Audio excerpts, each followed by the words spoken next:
فلا أقسم بمواقع النجوم وإنه لقسم لو تعلمون عظيم إنه لقرآن كريم في كتاب مكنون لا يمسه إلا المطهرون تنزيل من رب العالمين.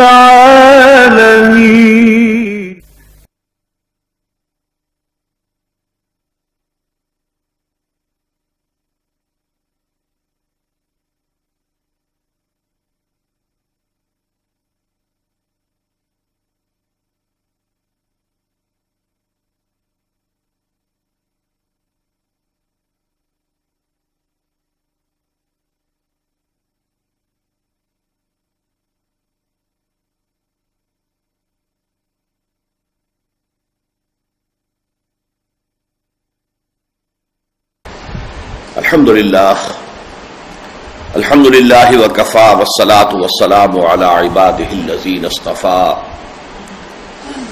خصوصا علی افضلهم وخاتم النبیین محمد الامین وعلی آلہ وصحبہ اجمعین. اما بعد فقد قال اللہ تبارک وتعالی کما ورد فی بدء سورۃ آل عمران اعوذ باللہ من الشیطان الرجیم بسم اللہ الرحمن الرحیم. الف لام میم اللہ لا الہ الا هو الحی القیوم نزل علیک الکتاب بالحق مصدقا لما بین یدیہ وانزل التوراۃ والانجیل من قبل هدى للناس وانزل الفرقان ان الذين كفروا بآيات الله لهم عذاب شديد والله عزيز ذو انتقام. ان الله لا يخفى عليه شيء في الارض ولا في السماء هو الذي يصوركم في الارحام كيف يشاء لا اله الا هو العزيز الحكيم. هو الذي أنزل عليك الكتاب منه آيات محكمات هن أم الكتاب وأخر متشابهات فأما الذين في قلوبهم زيغ فيتبعون ما تشابه منه ابتغاء الفتنة وابتغاء تأويله وما يعلم تأويله إلا الله والراسخون في العلم يقولون آمنا به كل من عند ربنا وما يذكر إلا أولو الألباب. ربنا لا تزغ قلوبنا بعد إذ هديتنا وهب لنا من لدنك رحمة إنك أنت الوهاب. ربنا إنك جامع الناس ليوم لا ريب فيه إن الله لا يخلف الميعاد. صدق الله العظيم. رب اشرح لي صدري ويسر لي أمري واحلل عقدة من لساني يفقهوا قولي. اللهم ربنا الہمنا رشدنا واعذنا من شرور انفسنا. اللهم ارنا الحق حقا وارزقنا اتباعه وارنا الباطل باطلا وارزقنا اجتنابه. اللهم ارحمنا بالقرآن العظيم واجعله لنا اماما ونورا وهدى ورحمة. اللهم ذكرنا منه ما نسينا وعلمنا منه ما جهلنا وارزقنا تلاوته آناء الليل وآناء النهار واجعله لنا حجة يا رب العالمين آمین. آج ہم اللہ کے نام سے سورہ آل عمران کے مطالعے کا آغاز کر رہے ہیں. قرآن حکیم کی سورتوں میں جو نظم اور ترتیب ہے کہ بحیثیت مجموعی پورا قرآن مکی اور مدنی صورتوں کے 7 مجموعوں پر مشتمل ہے. یعنی کچھ ایک یا ایک سے زائد مکی صورتیں، پھر ایک یا ایک سے زائد مدنی صورتیں، یہ ایک گروپ بنتا ہے. پھر مکی آ جائے گی ایک یا ایک سے زائد، اور پھر مدنی آئیں گی ایک یا ایک سے زائد، تو یہ دوسرا گروپ مکمل ہو جائے گا. پہلا گروپ جو ہے وہ اس میں جو سورہ فاتحہ ہے صرف وہ مکی ہے، اور وہ حجم کے اعتبار سے بہت چھوٹی ہے، 7 آیتیں ہیں، اگرچہ وزن کے اعتبار سے بہت وزنی ہے۔ خود وہ اپنی جگہ پر قرآن عظیم اس کو قرار دیا گیا ہے سورہ حجر کی ایک آیت میں، وَلَقَدْ آتَيْنَاكَ سَبْعًا مِنَ الْمَثَانِي وَالْقُرْآنَ الْعَظِيمَ، اور وہ واقعہ یہ ہے کہ ام القرآن ہے، اساس القرآن ہے۔ بہرحال سائز کے اعتبار سے چھوٹی سی صورت ہے۔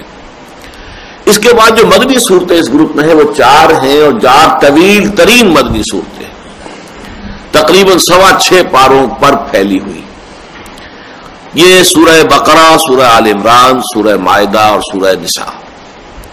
پھر یہ کہ ان میں یہ 2 کے 2 جوڑے بنتے ہیں۔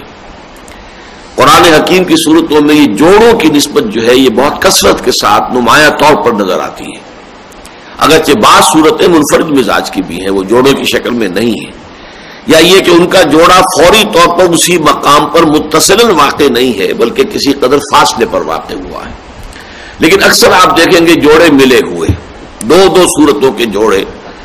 اور یہ بات جو کہ سورہ زاریات میں کہی گئی ہے کہ وَمِن كُلِّ شَيْءٍ خَلَقْنَا زَوْجَيْنِ لَعَلَّكُمْ تَذَكَّرُونَ، اللہ تعالیٰ اپنی تخلیق کے سلسلے میں یہ ایک حکمت بیان فرما رہا ہے کہ ہم نے جو بھی شے پیدا کی ہے وہ جوڑوں کی شکل میں پیدا کی ہے۔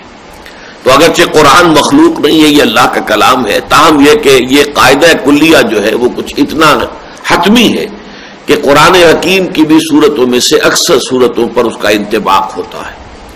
تو سورہ بقرہ، سورہ آل عمران ایک جوڑا ہے، پھر سورہ نساء اور سورہ مائدہ دوسرا جوڑا ہے۔ یہ جو ایک گروپ بنتا ہے، اس گروپ کو یوں سمجھیے کہ اس میں 2 مضامین ہیں کہ جو ساتھ ساتھ چلتے ہیں۔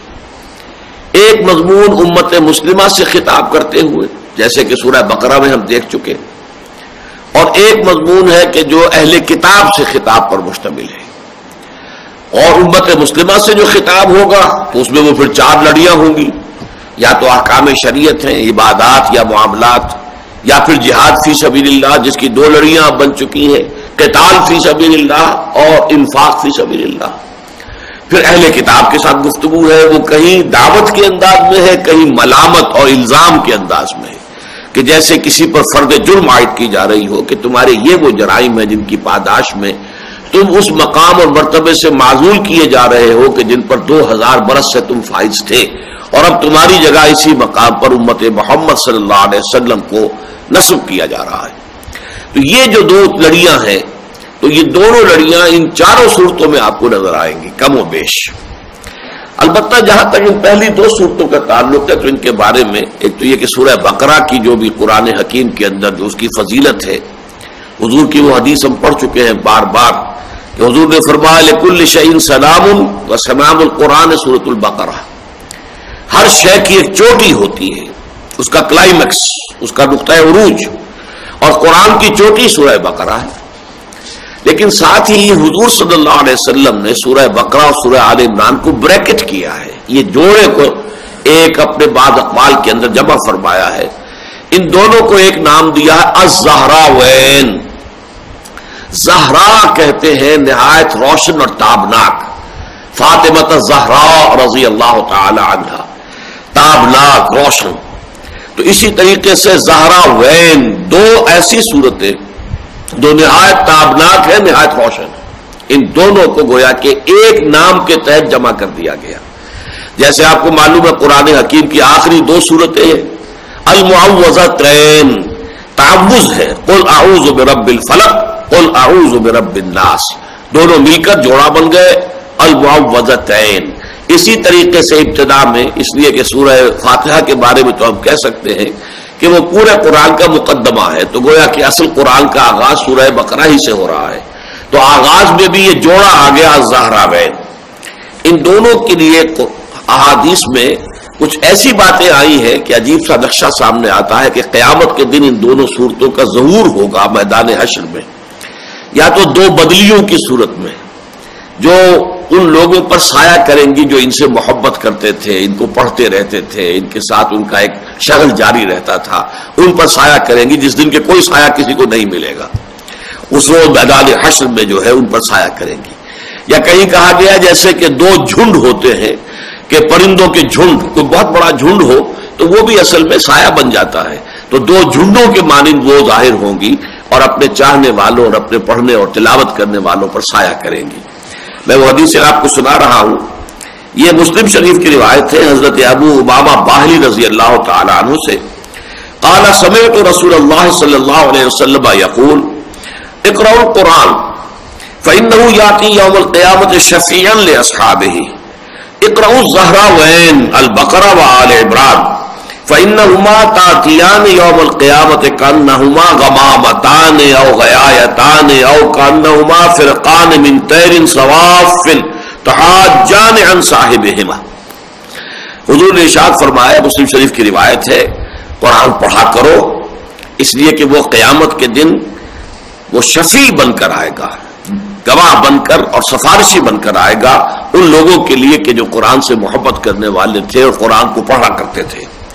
پھر آپ نے دوبارہ فرمایا اقرأوا الزهراوين، خاص طور پر دو نہایت تابناک اور روشن صورتوں کی تلاوت کیا کرو، قرات کیا کرو، البقرہ و آل عمران۔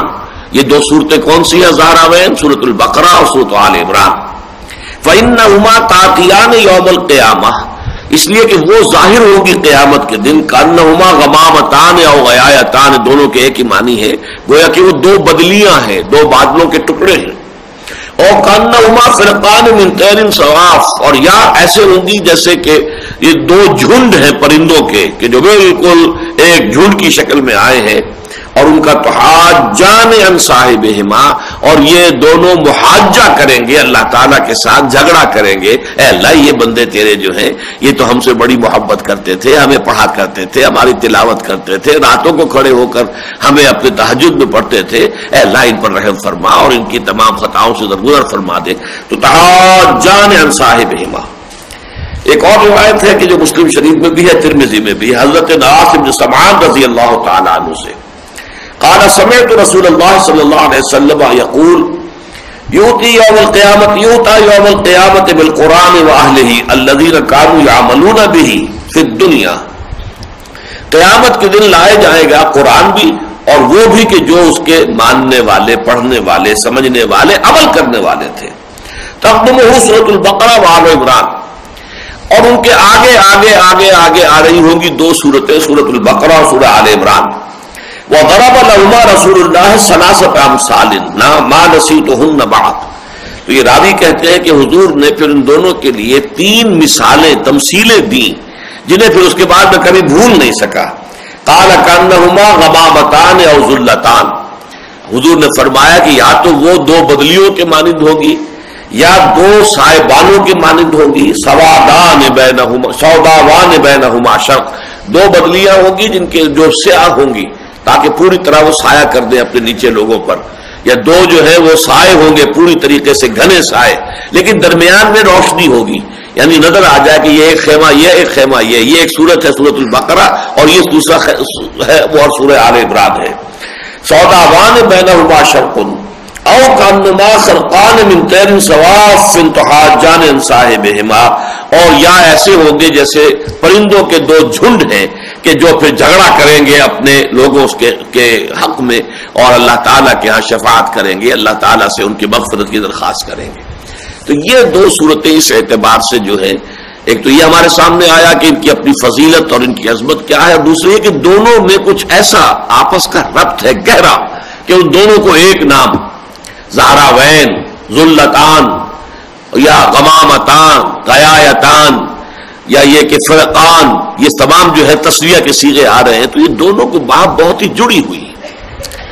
دوسری بات نوٹ یہ کیجئے کہ جس طریقے سے سورہ بقرہ دو حصوں میں منقسم تھی، پہلے حصے میں اصل رخ جو ہے خطاب کا وہ اہل کتاب میں سے بنی اسرائیل یہود کی طرف، دوسرے حصے میں خطاب اصلاً امت مسلمہ کی جانب، بعین ہی اسی طرح یہ سورہ مبارکہ بھی دو حصوں میں منقسم ہے، بلکہ وہاں تو آپ کو ایک فرق نظر آتا ہے کہ پہلا حصہ ہے اس کے اندر آیتیں کم ہیں، غالباً 123 ہیں، اور دوسرے حصے کے اندر آیتیں بہت زیادہ ہیں، 150 کے لگ بھگ ہیں، اگرچہ رکوع جو ہے وہ پہلے حصے کے اندر جو ہے وہ 18 ہے اور دوسری میں وہ 22 رکوع ہے، نہیں بلکہ آیتیں جو ہے دوسرے حصے میں کم ہے، پہلے حصے میں زیادہ ہے۔ یہ ایک توازن اس میں ہو گیا ہے. لیکن یہاں آپ دیکھیں گے کہ تقریباً مساوی ہے. 200 آیتیں کل ہیں, 101 آیتوں پر مشتمل ہے پہلا حصہ اور 99 آیات پر مشتمل ہے دوسرا حصہ. ادھر بھی 10 رکوع ہے, ادھر بھی 10 رکوع ہے, بالکل برابر کی تقسیم. پہلے حصے میں روح سخن زیادہ تر جو ہے وہ اہل کتاب کے دوسرے گروہ یعنی نصارہ کی طرف ہے, اگرچہ دونوں کے ساتھ بھی گفتگو ہے, یہود سے بھی نصارہ سے بھی, لیکن مین خطاب جو ہے وہ نصارہ سے ہے, اور دوسرے حصے میں تمام تر خطاب جو ہے وہ مسلمانوں سے ہے. پہلا حصہ جو ہے وہ پھر 3 حصوں میں منقسم ہے, سورہ بقرہ کے حصہ اول کی طرح. پہلے میں 31 آیات آتی ہیں, پھر 31 آیات, پہلے میں 32 ہے, پھر 31 ہے, پھر 38 آیات ہے, یہ 101 بن جاتی ہے. دوسرے حصے میں 2 رکوع پہلے, پھر 6 رکوع, پھر 2 رکوع, یہ جو 10 رکوع بنتے ہیں اس طریقے سے تقسیم ہے. یہ گویا کہ ورٹیکلی ساری کی ساری تقسیم ہو رہی ہے. اچھا وہ صورت نہیں ہے جو سورہ بقرہ میں ہے کہ جو نصف ثانی ہے وہ ہاریزونٹل اس کے اندر تقسیم ہے کہ 4 لڑیاں ہیں چل رہی ہیں اور آپس میں وہ گتھی ہوئی نہیں. یہاں پر پہلے 2 رکوعوں کا علیحدہ مضمون ہے, پھر 6 رکوعوں کا علیحدہ مضمون ہے, اور اس کے بعد پھر 2 رکوعوں کا علیحدہ مضمون ہے. گویا کہ ساری تقسیم جو ہے ورٹیکل ہے. ایک اور بات نوٹ کیجئے کہ ان دونوں صورتوں کا آغاز حروف مقطعات الف لام میم سے ہوا ہے. ایک اور شے جو مشترک ہے وہ یہ ہے کہ ان دونوں صورتوں کے شروع میں قرآن مجید کی عظمت کا بیان ہے. ایک اور قدر مشترک یہ ہے کہ دونوں کے آخر میں نہایت جامع دعائیں آتی ہیں. سورہ بقرہ کا اختتام ہوتا ہے اس دعا پر, تو بڑی طویل دعا ہے. آخری آیت جو ہے آیت الدعوات, جس میں یوں سمجھیے کہ بہت سی دعائیں جمع کر دی گئی ہیں ایک آیت میں, لیکن یہ کہ سورہ آل عمران کے آخری رکوع میں 3 ساڑھے 3 آیات پر پھیلی ہوئی دعا ہے, لیکن وہ بھی بہت عظیم دعا ہے, بہت جامع دعا ہے. تو بہت سی چیزیں ان میں قدر مشترک کے طور پر ہیں, وہ بعد میں ہم جب کہ تفصیلاً مطالعہ کریں گے تو وہ مضامین آتے رہیں گے. اس وقت اجمالاً تعارفاً صرف اس قدر جو ہے وہ کافی ہو جائے گا. اب ہم اس کا آغاز کر رہے ہیں. الف لام میم یہ حروف مقطعات ہیں, اور صرف چند باتیں ذہن میں تازہ کر لیجئے. قرآن حکیم کی 114 صورتوں میں سے 29 صورتوں کے شروع میں مقطعات آتے ہیں. 3 صورتوں کے شروع میں یہ صرف ایک حرف ہے, قاف, سورہ قاف, سورہ صاد, سورہ نون. لیکن 11 صورتوں کے شروع میں 2 ہیں. 13 صورتوں کے شروع میں 3 حروف آتے ہیں. 6 ان میں سے الف لام میم پر مشتمل. الف لام میم سے شروع ہونے والی 2 صورتیں تو یہ بالکل آغاز میں آ گئی, سورۃ البقرہ اور سورۃ آل عمران. 4 صورتیں مکیات ہیں, سورہ قصص, سورہ عنکبوت, سورہ روم اور سورہ عنکبوت, سورہ روم, سورہ لقمان اور سورہ سجدہ. 4. تو اس طریقے سے یہ 6, اور اس کے علاوہ الف لام را 3 حروف پر مشتمل 5 صورتیں ہیں. طا سین میم یہ بھی 2 صورتیں ہیں کہ جو 3 حروف پر مشتمل ہیں. 2 صورتیں ہیں کہ جو 4 حروف پر ہیں, الف لام میم را, الف لام میم صاد. اور 2 ہی صورتیں ہیں کہ جو 5 حروف سے آغاز جن کا ہوتا ہے, کاف ہا یا عین صاد, ہا میم عین سین قاف. تو 29 صورتیں ہیں. اور اس کے حوالے سے ذرا ایک بات کے حوالے سے اس کو یاد رکھنا آسان ہے کہ عربی کے جو الفابیٹس ہیں الف با تا, ان کے بارے میں 2 آراء ہیں. یہ 29 ہے یا 28 ہے. حمزہ اور الف کو علیحدہ گنیں گے تو یہ 29 بنیں گے, اور حمزہ اور الف کو ایک گنیں گے تو 28 بنیں گے. اور ان دونوں عددوں کا تعلق ان حروف مقطعات کے ساتھ ہے کہ 29 صورتوں کے شروع میں حروف مقطعات ہے, اور 14 حروف ہیں اس تختی میں سے جو استعمال ہوئے. 14 حروف استعمال نہیں ہوئے, 14 یا 15 اور 14 ہوئے. اس اعتبار سے کوئی نسبت ہوگی, ہم نہیں کہہ سکتے کہ اس میں کیا راز پنہا ہے. البتہ یہ کہ جہاں تک ان کے معنی اور مفہوم کا تعلق ہے اس کے بارے میں اجماع ہے کہ حتمی اور قطعی طور پر ہمیں کچھ معلوم نہیں. یہ راز ہے اللہ کے اور اس کے رسول کے مابین. یوں کہا جا سکتا ہے یہ کوڈ ورڈز ہیں کہ جن کے حوالے سے گویا کہ پیغام بھیجنے والا اور پیغام ریسیو کرنے والا دونوں مطمئن ہو جاتے ہیں کہ پیغام صحیح پہنچ گیا ہے. واللہ عالم. ویسے یہ کہ لوگوں نے اپنے اپنے طور پر ان کی تعبیرات کی ہیں مختلف جو ہے اس پر. بہت سے لوگوں نے تو بہت ہی فلسفیانہ انداز میں اور بہت گہری کچھ وہ روحانی انداز میں ان حروف مقطعات کی جو ہے وہ تشریحات کی کوشش کی ہے. لیکن یہ تمام باتیں ایسی ہیں کہ جو صرف انفرادی آراء ہیں امت میں, شرف قبول انہیں حاصل نہیں ہوا، یہاں تک کہ صحابی رسول جن کو خود حضور نے فرمایا حبر الامہ کہ یہ سب سے بڑے جو عالم ہیں میری امت کے اندر، اور جس کے لیے حضور نے دعا کی تھی اللہم فقہہ فی الدین وعلمہ التاویل، یعنی حضرت عبداللہ ابن عباس رضی اللہ تعالیٰ عنہما کہ اللہ اے اللہ اسے اپنے کتاب کا علم عطا فرما، تعویل کا علم عطا فرما، دین کا فہم عطا فرما. انہوں نے بھی جو ایک رائے کہی ہے، بیان کی ہے، وہ رائے بھی قبول عام حاصل نہیں کر سکی. چنانچہ الف لام میم کے بارے میں ان کا کہنا یہ ہے کہ یہ ایک جملے کی اصل میں مخفف کیا گیا ہے، انا اللہ اعلم. انا ایک لفظ، اللہ دوسرا لفظ، عالم تیسرا لفظ. پہلے لفظ میں سے پہلا حرف الف، دوسرا درمیانی جو لفظ ہے اس کا درمیانی حرف یعنی لام، اللہ تو لام درمیان میں ہے، اور عالم و تیسرا حرف جو ہے آخری، اس کا آخری حرف جو ہے میم. انا اللہ اعلم الف لام میم. تو جیسا کہ میں نے عرض کیا اگرچہ بڑی گہری بات معلوم ہوتی ہے، ویسے یہ کہ نحو کے اعتبار سے یہ اس لیے غلط ہو جاتی ہے بات کہ یہ جو شروع میں الف نہیں ہے بلکہ حمزہ ہے.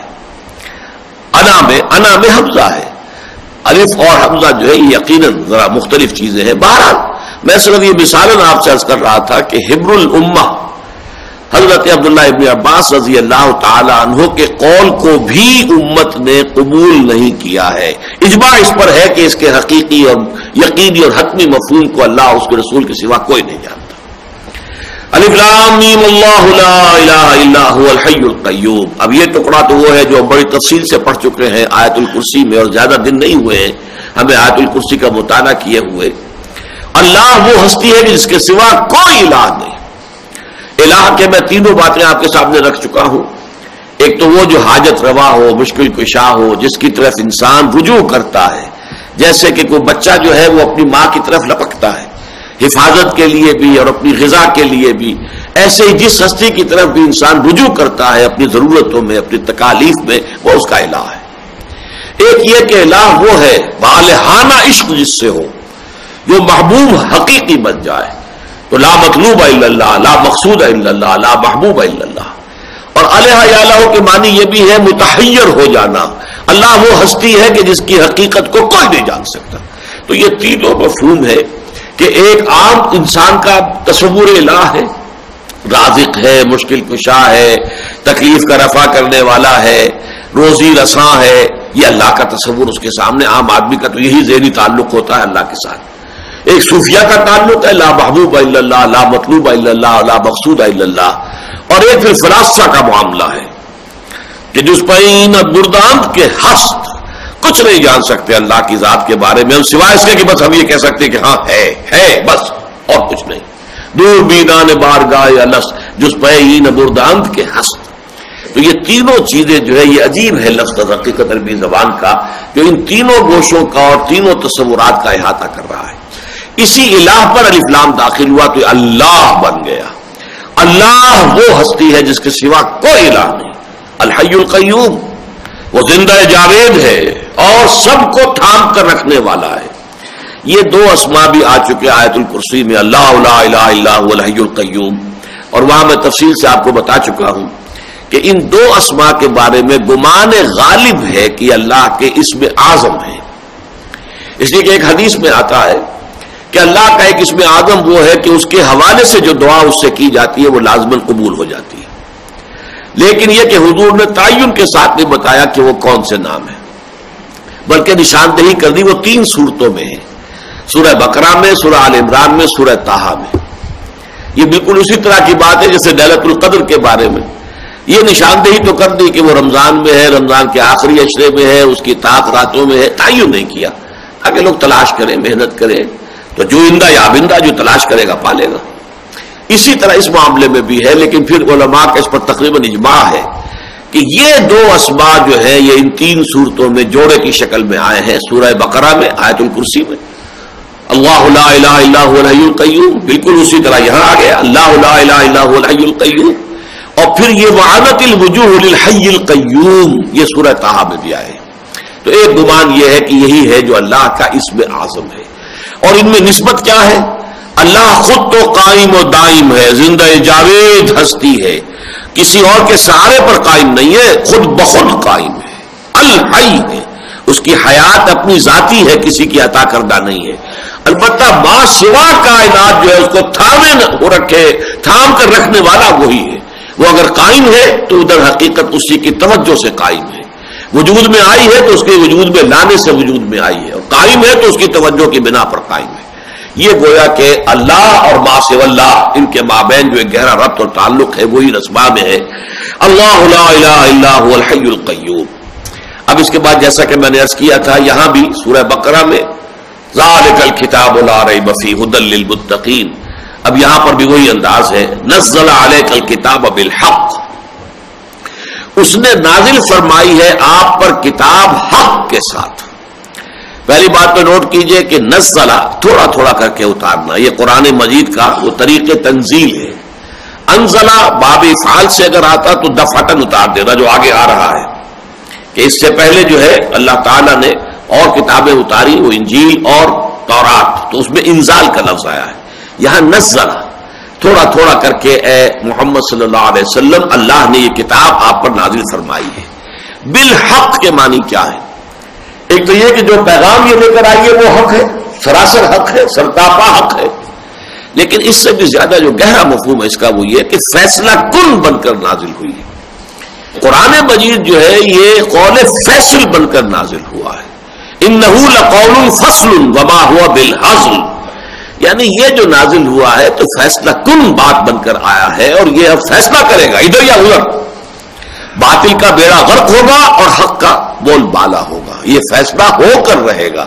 یہ ایسے ہی نہیں ہے کہ جیسے کسی شاعر نے کچھ شاعری کی ہے، اس کا دیوان مرتب ہو گیا، بس ٹھیک ہے دیوان ہے، اس سے کیا نتیجہ نکلے گا اور کیا اس کے جو ہے دنیا میں کیا اس سے تبدیلیاں آ جائیں گی، نہیں، یہ فیصلہ کن کتاب ہے۔ اسی لیے اسی انداز میں فرمایا سورہ بنی اسرائیل میں وَبِالْحَقِّ أَنزَلْنَاهُ وَبِالْحَقِّ نَزَلَ، حق کے ساتھ ہم نے اسے نازل کیا ہے اور حق کے ساتھ یہ نازل ہوا ہے۔ بڑا یہاں پر جو ہے خطابی انداز ہے، وَبِالْحَقِّ أَنزَلْنَاهُ وَبِالْحَقِّ نَزَلَ وَمَا أَرْسَلْنَاكَ إِلَّا مُبَشِّرًا وَنَذِيرًا، اے نبی ہم نے آپ کو نہیں بھیجا ہے مگر بشارت دینے والا اور نذیر خبردار کرنے والا بنا کر، باقی اصل فیصلہ کچھ ہے، یہ کتاب ہے قرآن جو آپ پر نازل کی گئی ہے۔ وَبِالْحَقِّ أَنزَلْنَاهُ وَبِالْحَقِّ نَزَلَ وَمَا أَرْسَلْنَاكَ إِلَّا مُبَشِّرًا وَنَذِيرًا وَقُرْآنًا فَرَقْنَاهُ لِتَقْرَأَهُ عَلَى النَّاسِ عَلَى مُكْثٍ وَنَزَّلْنَاهُ تَنزِيلًا۔ اس سے آگے کی آیات میں نہیں پڑھ رہا، وہ آیت سجدہ ہے، اور یہ بڑی عظمت کے ساتھ جو بیان قرآن مجید کا سورہ بنی اسرائیل کے آخری رکوع میں بھی ہے۔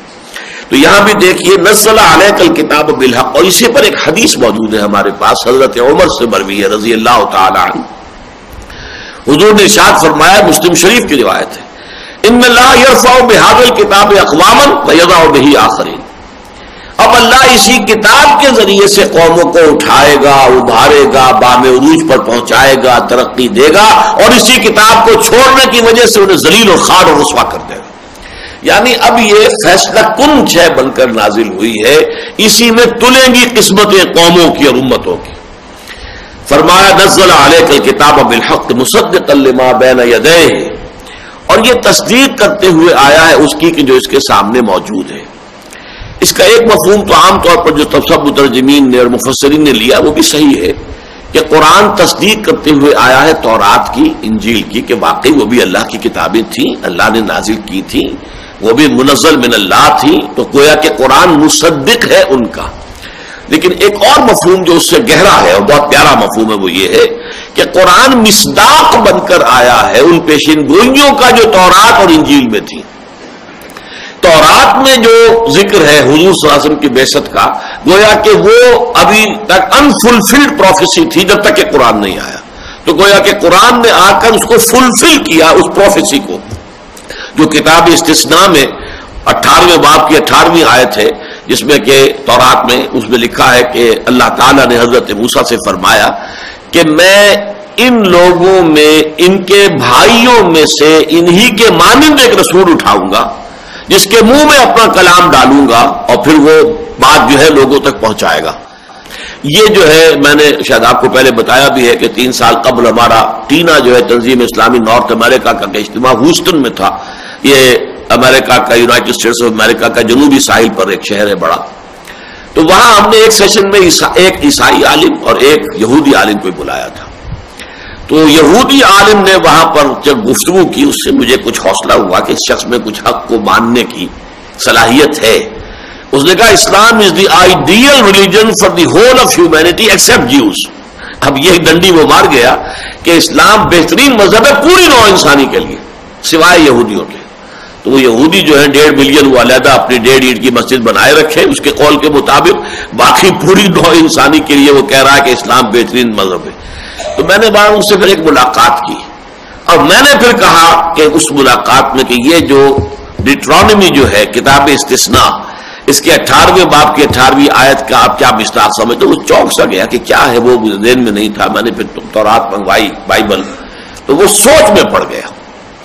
اس نے یہ کہ یقیناً وہ کج بحثی نہیں کی، سوچ میں پڑ گیا کہ ہاں. اس نے میں نے کہا کہ یہ کہتے ان کے بھائیوں میں سے، ظاہر بات ہے کہ باقی تمام نبی جو ہے اولڈ ٹیسٹامنٹ کے وہ تو بنی اسرائیل ہی میں سے آئے ہیں نا، تو ان کے بھائیوں میں کا مطلب تو یہ ہے کہ وہ بنی اسماعیل میں سے ہونے چاہیے. تو ان کے بھائیوں میں سے ایک نبی اٹھاؤں گا جو تیرے مانند ہوگا، یعنی جیسے کہ حضرت موسیٰ کو شریعت دی گئی ایسے انہیں بھی شریعت دی جائے گی. جبکہ حضرت موسیٰ کے بعد جتنے نبی بھی بنی اسرائیل میں آئے انہیں کوئی شریعت نہیں دی گئی. پھر ان کے منہ میں اپنا کلام ڈالوں گا.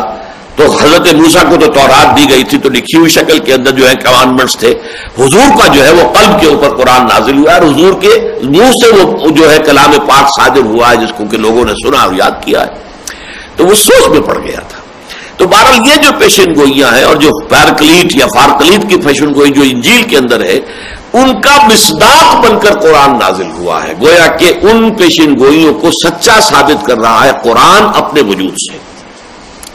وَأَنزَلَ التَّوْرَاةَ وَالْإِنجِيلَ مِن قَبْلُ، اور اس سے پہلے اللہ نے اتاری تھی تورات بھی اور انجیل بھی، ہدی للناس، لوگوں کے لیے ہدایت بنا کر. وَأَنزَلَ الْفُرْقَانَ، اور اتارا الفرقان. جہاں تک تو تورات اور انجیل کا تعلق ہے اس میں تو کسی اشتباہ کی بات نہیں ہے، نہ کسی وضاحت کی ضرورت ہے. الفرقان کے بارے میں البتہ وضاحت کی ضرورت ہے. بعض لوگوں نے تو ایک رائے ظاہر کی ہے جو بہت ہی بعید ہے لیکن میں بیان کر رہا ہوں ایک معلوماتی دلچسپی کے طور پر، کہ اس سے مراد ہے زبور. اس لیے کہ ہم مانتے ہیں کہ 4 کتابیں ہیں جن پر ہمارا ایمان ہے، باقی صحیفے ہیں. کتابیں 4 شمار ہوتی ہیں، تورات، زبور، انجیل، قرآن. تو یہاں قرآن کا ذکر بھی ہو گیا، انجیل کا بھی ہو گیا، تورات کا بھی ہو گیا، تو گویا کہ چوتھی رہ گئی تھی زبور. تو شاید یہاں الفرقان سے مراد جو ہے وہ زبور ہو، لیکن اس کی بہت ہی صحیح اور بڑی یعنی قطعی قسم کی نفی کی ہے امام رازی رحمۃ اللہ علیہ نے، کہ اس کا سوال ہی پیدا نہیں ہوتا. اس لیے کہ زبور میں تو کوئی شریعت ہے ہی نہیں سرے سے، اور زبور تو صرف یہ ہے کہ اللہ تعالیٰ کے حمد کے نغمے ہیں، بس اس کے سوا کچھ بھی نہیں ہے. تو یہ بات بالکل صحیح ہے. ایک رائے یہ ہے کہ در حقیقت یہ فرقان سے مراد در حقیقت ان تینوں کتابوں کی طرف ذکر ہو رہا ہے کہ ان تینوں کتابوں میں ایک طرف ہدایت بھی ہے اور فرقان بھی ہے. ہدایت اور فرقان ایک ہی شے کے 2 پہلو ہیں. ایک یہ کہ راستے کی آپ کو جو ہے وہ سوجھ بوجھ عطا ہو جائے کہ ادھر جانا ہے ادھر نہیں جانا ہے، سیدھے جانا ہے، دائیں کی گلی میں نہیں مڑنا ہے اور آگے جائیں گے، اور آگے جا کر آپ کو ایک جو ہے وہ چوک ملے گا بتی والا، اس سے بائیں مڑنا. یہ ہدایت ہے جو ہو رہی ہے کہ یہ آپ کو راستے کے خد و خال بتائے جا رہے ہیں. ایک ہے وہ اندرونی سوجھ بوجھ جو انسان کو عطا کر دی جاتی ہے، بصیرت باطنی، کہ جس سے کہ حق اور باطل میں فرق کرنا. یہ قرآن ہو، تورات ہو، انجیل ہو، ان تینوں کا وصف یہ ہے کہ یہ ہدایت پر بھی مشتمل ہے، اور یہ تینوں ہی در حقیقت الفرقان بھی ہیں کہ حق و باطل میں امتیاز کی صلاحیت پیدا کرتے ہیں انسان کے اندر. ایک رائے یہ ہے کہ اس سے مراد معجزات ہیں. امام رازی رحمۃ اللہ علیہ نے اس کو زیادہ جو توجہ دی ہے اور یعنی ترجیح دی ہے کہ اس سے مراد الفرقان سے مراد ہے کسی شے کی حقانیت کو ثابت کر دینے والی شے.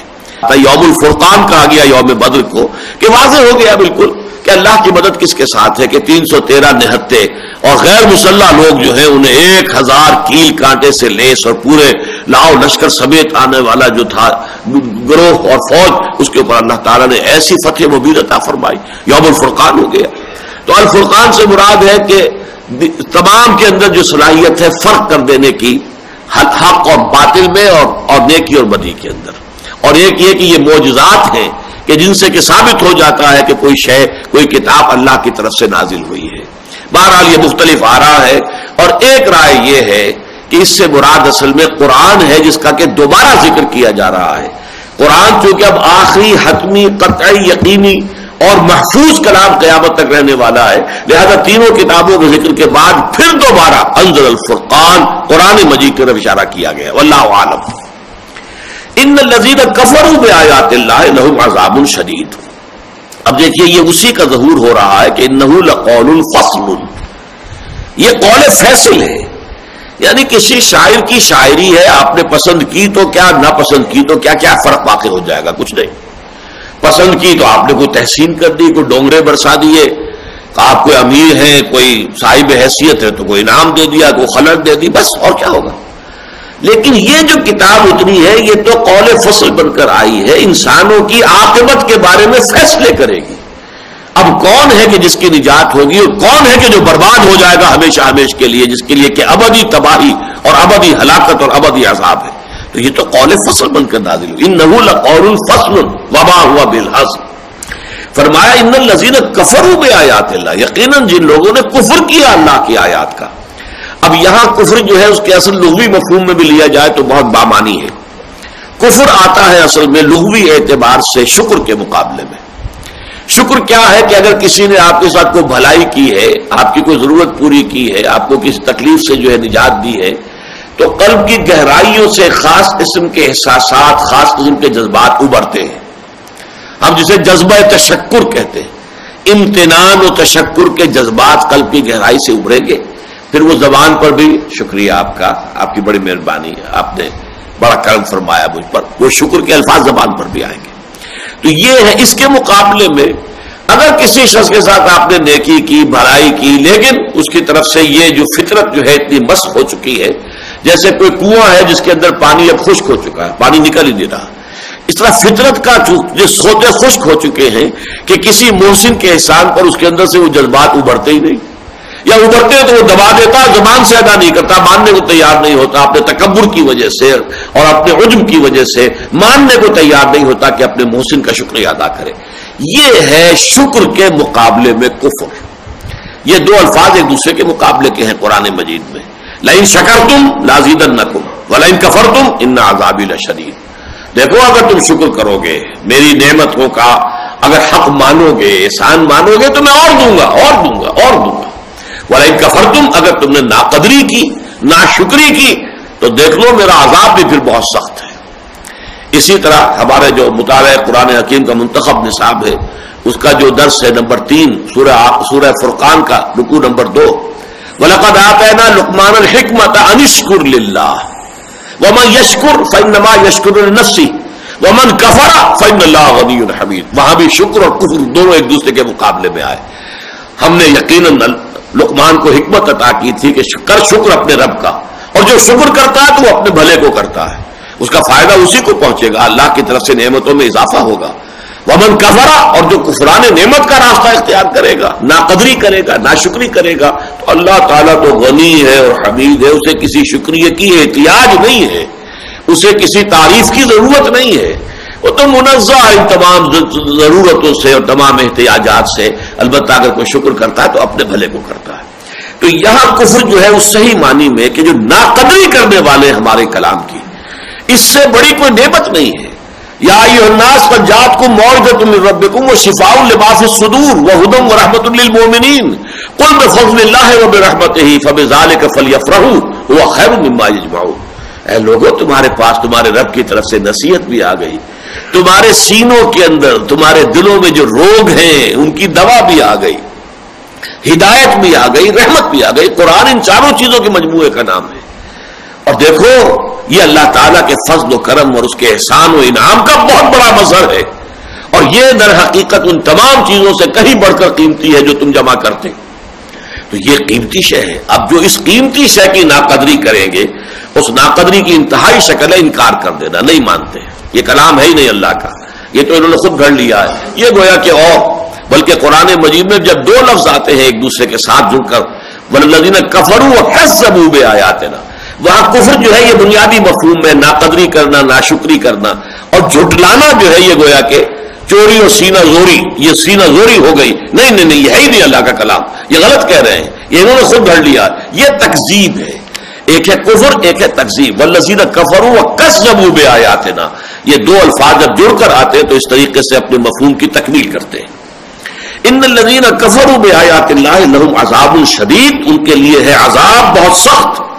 واللہ عزیز ذو انتقام، اللہ زبردست ہے اور انتقام لینے والا ہے.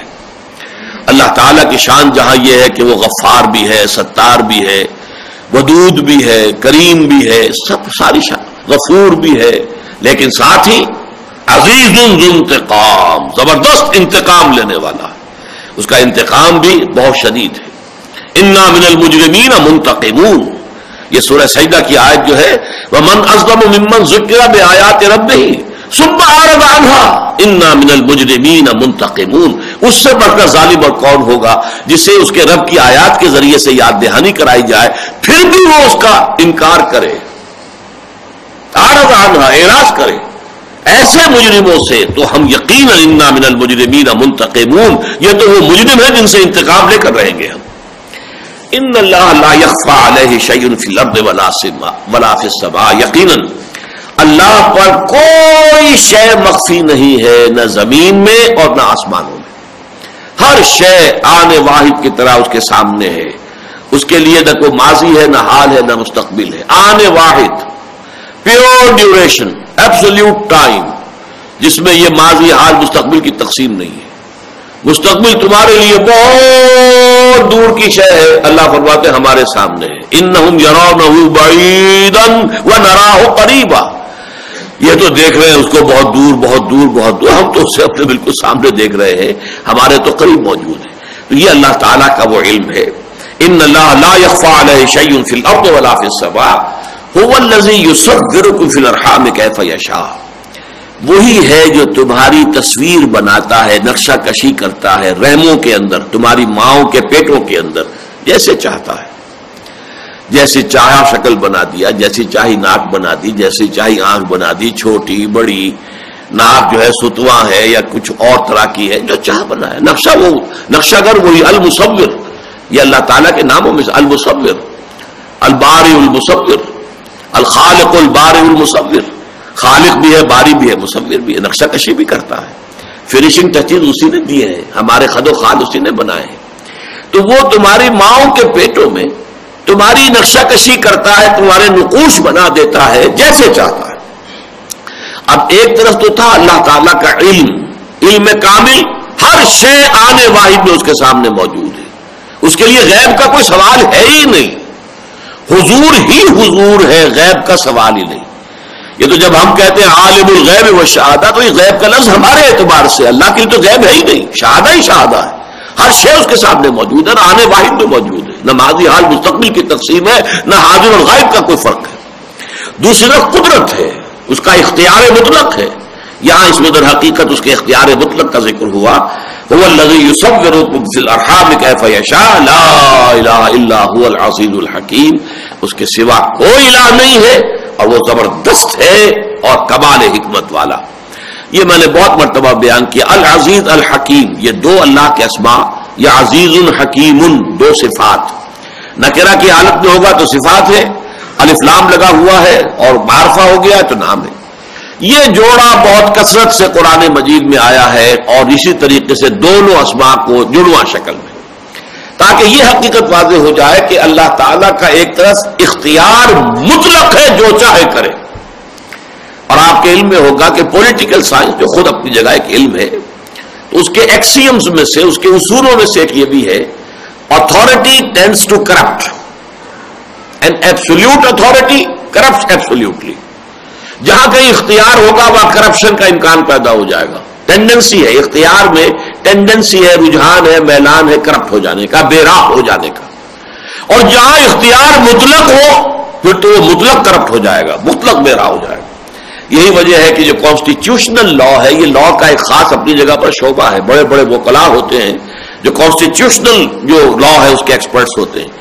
اس میں یہی چیز ہوتی ہے کہ جہاں کہیں بھی کسی ہستی کے ساتھ آپ نے اختیارات رکھ دیے وہاں اسی درجے کے چیکس اینڈ بیلنسز بھی ہونے چاہیے، یہ اختیار غلط استعمال نہ ہو جائے. لیکن اللہ کی ذات وہ ہے کہ جس کا اختیار مطلق ہے، جس پر کوئی چیک اینڈ بیلنس نہیں، کسی کی طرف سے کوئی تحدید نہیں. البتہ جہاں اس کا اختیار مطلق ہے وہاں اس کی حکمت بھی کاملہ ہے. اس کا اختیار حکمت کے ساتھ استعمال ہوتا ہے. اس میں بھی وضاحت کر دوں، پہلے بھی میں نے بارہا کی ہے کہ کبھی میں شروع میں کہہ دیا کرتا تھا کہ اس کا اختیار حکمت کے تحت استعمال ہوتا ہے. یہ مناسب نہیں ہے. اللہ تعالیٰ کی تمام صفات اور تمام شانیں اللہ کے اسماء مطلق ہیں، کوئی کسی کے تابع نہیں ہے، بیک وقت برابر موجود ہے. ان میں سے کوئی کسی کے تابع نہیں ہے. لہذا یہ کہنا صحیح نہیں ہے کہ اس کا اختیار اس کی حکمت کے تابع ہے، بلکہ یوں کہیں گے ساتھ ہے. جہاں ایک طرف اس کا اختیار مطلق ہے وہیں اس کی حکمت کاملہ بھی جو ہے وہ اس کے ساتھ موجود ہے. لہذا اس کے غلط استعمال ہونے کا کوئی امکان نہیں. هو الذي انزل عليك الكتاب منه آیات محکمات هن ام الکتاب واخر متشابہات. اب یہ بہت اہم مسئلہ ہے قرآن مجید کے بارے میں جو یہاں بیان ہو رہا ہے. وہی ہے کہ جس نے اتاری ہے یہ کتاب اے محمد آپ پر، جس میں کچھ آیتیں تو ہیں محکم جو اصل کتاب کی جڑ ہیں، اساس ہے، بنیاد ہے. واخر متشابہات، اور دوسری ہے جو متشابہ ہے. قرآن حکیم کی آیات کی ایک تقسیم یہ ہے جو یہاں ہو رہی ہے. یہ یوں نہ سمجھیے کہ تمام آیات یا اس کیٹیگری میں چلی جائیں گی، نہیں، بلکہ یہ خاص اعتبار سے ان دو کیٹیگریز کو ایک دوسرے کے مقابل لایا گیا. ایک وہ آیات ہے کہ جن کا مفہوم بالکل واضح ہے، جن میں کسی شک و شبے کی گنجائش نہیں، کوئی اشتباہ وارد ہوتا ہی نہیں. اور ایک وہ آیات ہے کہ جن کے ایگزیکٹ مفہوم کے تعین کے اندر دقت آتی ہے. اب یوں سمجھیے کہ کیوں ہے اور کیسے ہے، اور اس میں تقسیم کی بنیادی جو ہے وہ بنیاد کیا ہے، بنیادی وجہ کیا ہے. دیکھیے مثلا آیات محکمات میں اجماع ہے کہ تمام آیات احکام جو ہیں وہ آیات محکمات ہیں. یہ کرو، یہ نہ کرو، یہ حلال، یہ حرام، یہ واجب، یہ فرض، یہ محکمات ہیں. اس لیے کہ سارے دین کی جڑ بنیاد یہی تو ہے نا. قرآن ہدایت بن کر نازل ہوا، ہدی للناس ہے، ہدی للمتقین ہے. اور ہدایت کے لیے کیا کرنا ہے، کیا نہیں کرنا، کدھر جانا، کدھر نہیں جانا ہے، یہی تو اس کا اصل موضوع ہے.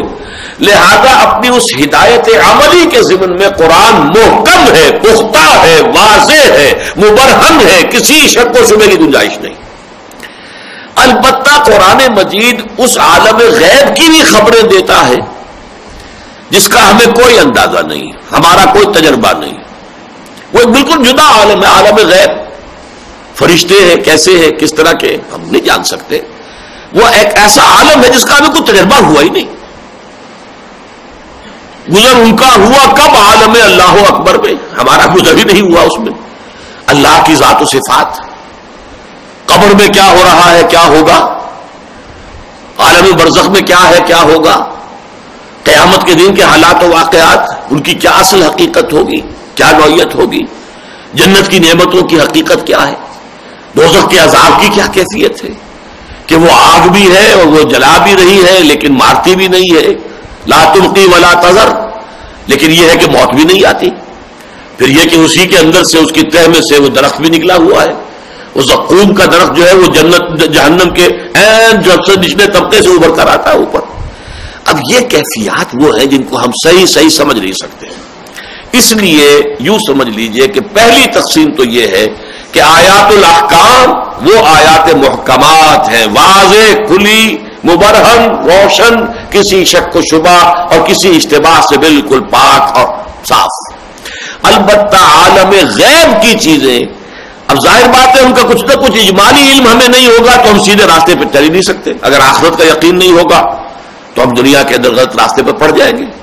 جنت اور دوزخ کا ہمیں علم ہوگا تبھی تو ہمارے اندر طلب پیدا ہوگی جنت کے حصول کی اور دوزخ سے بچنے کی. لہذا اس عالم کا کچھ نہ کچھ علم دینا ہمیں ضروری ہے ہماری ہدایت کے لیے. ہماری جو علمی بنیاد بنتی ہے ہدایت کی وہ تو وہی ایمانیات ہے، اور ان ایمانیات کا تعلق کل کا کل عالم غیب سے ہے. اب دیکھیے ایمانیات میں سے ہم یہ کہہ سکتے ہیں کہ حضور پر ایمان جو ہے کم سے کم صحابہ کے لیے ایمان بالغیب نہیں تھا، لیکن حضور تو ان کے سامنے موجود تھے. واقعہ یہ کہ حضور پر ایمان صحابہ کے لیے بھی عالم غیب کی شے ہے، لیکن وہی آتے تو کسی نے نہیں دیکھی نا. وہی ہے جس کے بنا پر یہ محمد ابن عبداللہ ابن عبد المطلب جو ہے یہ محمد الرسول اللہ بن گئے صلی اللہ علیہ وسلم. وہ تو وہی ہے اور وہی عالم غیب کی شے ہے. نہ جبرائیل کو کسی نے دیکھا اور نہ وہی کیسے آ رہی ہے اس کا کسی کو تجربہ ہوا، لہذا یہ عالم غیب کی شے ہے. اس لیے سورہ بقرہ میں شروع فرمایا تھا ہدی للمتقین الذین یؤمنون بالغیب. یہ ہدایت ہے ان متقیوں کے لیے جو غیب پر ایمان رکھتے ہو. تو ایمان کا تو سارا دار و مدار ہے ایمان بالغیب پر، اور ایمان بالغیب میں جن چیزوں کو ہم مانتے ہیں ان کا کسی حقیقت کا تعین ہم دنیا میں نہیں کر سکتے، وہ ہمارے تجربے سے ماوراء ہے. وہ آیات جو ہیں جو عالم برزخ کی ہیں، جو عالم آخرہ کی ہیں، یہ سب کی سب جتنی چیزیں یہ سب متشابہات میں سے، یا فرشتے اور ان کی حقیقت کا معاملہ ہے، یا یہ کہ ذات و صفات باری تعالیٰ کے معاملہ، یہ آیات متشابہات ہیں. اس میں ایک کیٹیگری اور بھی آتی ہے آیات متشابہات کی، جنہیں ہم کہیں گے کہ وہ عارضی طور پر متشابہ ہوتی ہیں. مثلا سائنٹیفک فینومینا جو ہے اس کائنات کی تخلیق کے ضمن میں، یا اس کائنات میں جو فزیکل فینومینا ہیں ان کے بارے میں قرآن مجید میں اشارے آئے، لیکن وہ اشارے جو ہیں بعض تو آج تک بھی ہم پر واضح نہیں ہے. مثلا 7 سماوات، 7 آسمان، کیا معلوم ہمیں؟ اللہ نے لکھا ہے، قرآن میں بار بار لکھا ہے، ہم مانتے ہیں، اللہ خیر صلی اللہ، لیکن یہ کہ ہمیں اس کی حقیقت کا کوئی پتہ نہیں ہے. ہو سکتا ہے کہ ابھی کوئی 100 برس بعد یا کچھ اور عرصے بعد کوئی حقیقت ایسی سامنے آئے کہ روشن ہو جائے، ہماری اندر جو ہے روشنی آ جائے کہ واقعی یہ تھی وہ بات جسے قرآن نے 7 آسمانوں سے تعبیر کیا. ورنہ اس سے پہلے کل فی فلک یسبحون، ہر شے تیر رہی ہے. اب ظاہر بات ہے کہ آج سے 500 سال پہلے، اب قرآن تو آج سے 1400 برس قبل آیا ہے، اس وقت تو لوگوں نے اس کو یقین کیا بس کہ قرآن کہتا ہے کہ ہر چیز تیر رہی ہے تو تیر رہی ہوگی. نہ ابھی زمین کا پتہ تھا کہ یہ تیر رہی ہے، نہ ابھی چاند کا پتہ تھا کہ وہ تیر رہا ہے، نہ سیاروں کا، نہ یہ پتہ تھا کہ ایٹم کے اندر بھی وہ جو الیکٹرانز ہیں وہ تیر رہے ہیں اور مسلسل حرکت میں ہیں. کل فی فلک یسبحون. اب یہ آیت اس وقت متشابہات میں سے تھی، آج متشابہ نہیں رہی، بلکہ آج اس کا مفہوم ہم پر واضح ہو گیا. اور ہو سکتا ہے کہ آج بھی جو چیزیں اس عالم خلق کی چیزیں جو ابھی ہمارے علم میں نہیں آ سکی ہیں، جن کی اصل حقیقت کو ہم ابھی نہیں سمجھ پائے ہیں، وہ آیات متشابہات میں شمار کی جائیں گی. لیکن عین ممکن ہے کہ آگے چل کر وہ آیات متشابہات کی فہرست سے نکل کر آیات محکمات میں آ جائے. تو یہ تھوڑی سی بات ذہن میں رکھیے. اب یہاں آگے فرمایا هو الذی انزل علیک الکتاب منہ آیات محکمات ہن ام الکتاب. یہ جملہ بڑا اہم ہے. جڑ اور بنیاد کتاب کی یہی آیتیں ہیں محکم.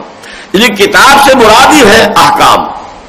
قرآن میں جہاں کسی شے کی فرضیت آتی، کتب علیکم الصلاۃ، کتب علیکم القصاص، کتب علیکم الصیام، یہ تمام الفاظ جو ہیں، کتب علیکم اذا حضر احدکم الموت ان ترک خیر الوصیۃ للوالدین والاقربین، کتاب موقوتہ، لکھی ہوئی شے.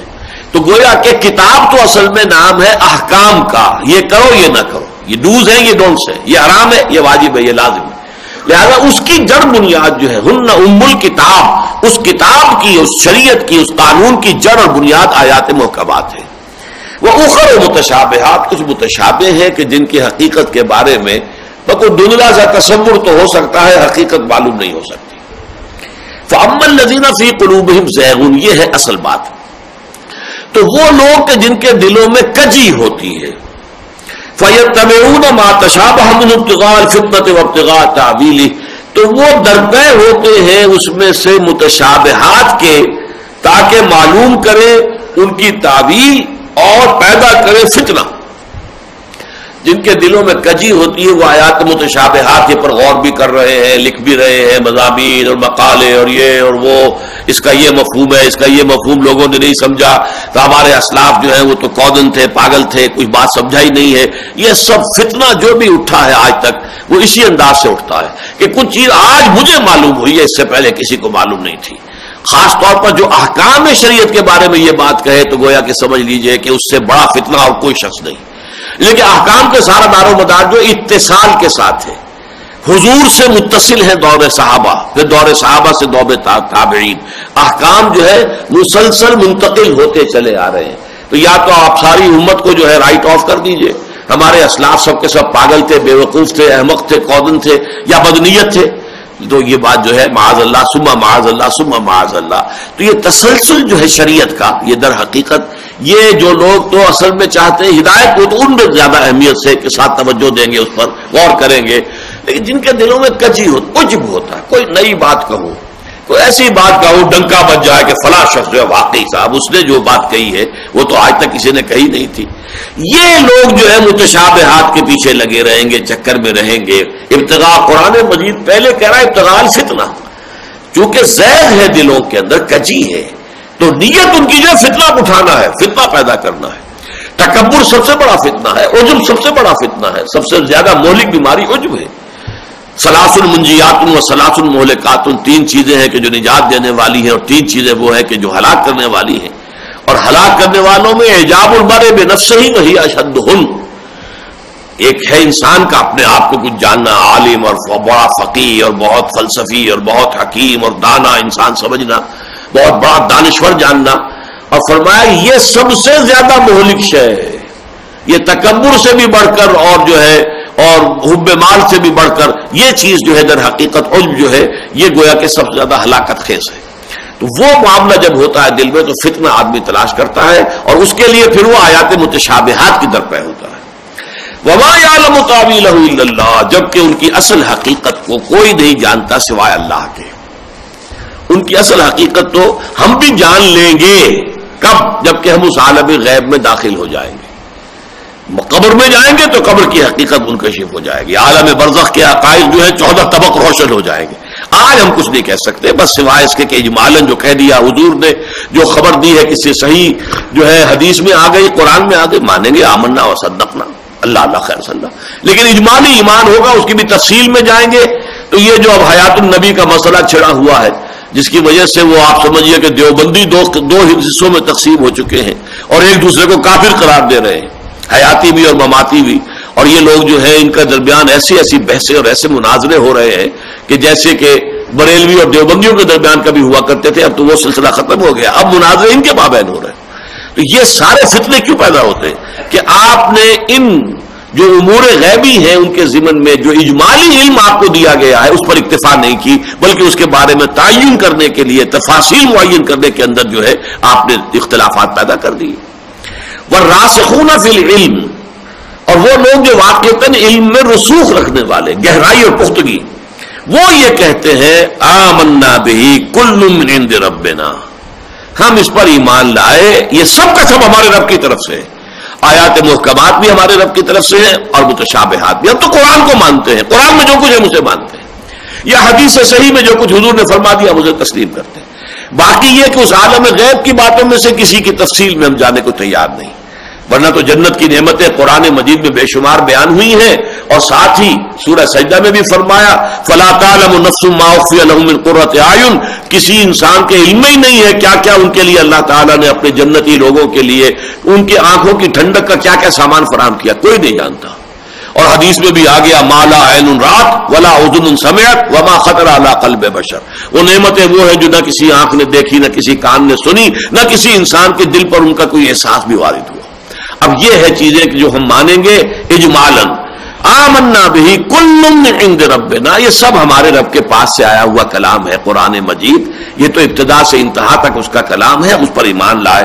وما یذکر الا اولو الالباب، اور نہیں نصیحت اخذ کرتے مگر وہی جو ہوش مند ہیں، عقل مند ہیں۔ لب کہتے ہیں کسی چیز کے اصل جوہر کو، اس کا اصل جوہر جو ہے، انسان کا اصل جوہر اس کی عقل ہے۔ اولو الالباب الذین یعقلون، یہ گویا کہ ان دونوں کو مترادف سمجھنا چاہیے۔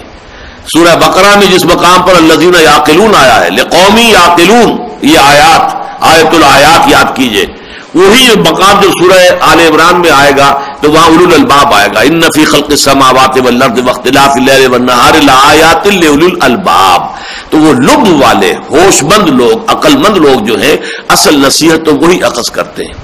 بارک اللہ لی ولکم فی القرآن العظیم ونفعنی وإیاکم بالآیات والذکر الحکیم۔